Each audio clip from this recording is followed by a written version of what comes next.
We showed you the problem.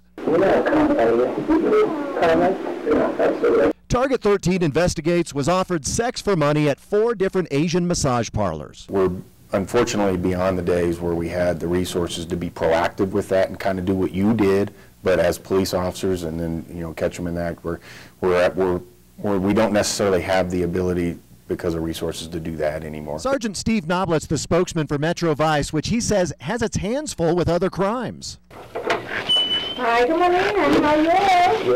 Good. And as we found, that keeps the door wide open for prostitutes. And not just here, they're on the internet. A law enforcement officer told us about this site where local women appear to offer sex for money. But besides not having the resources to set up stings and bust them, there's another problem.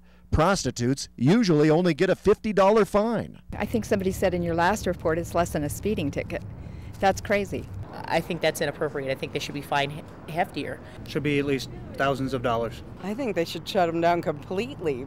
It is a misdemeanor for prostitution. It is a misdemeanor for having a house of prostitution. And it makes it very difficult for us to really get a handle at a local level of closing down places.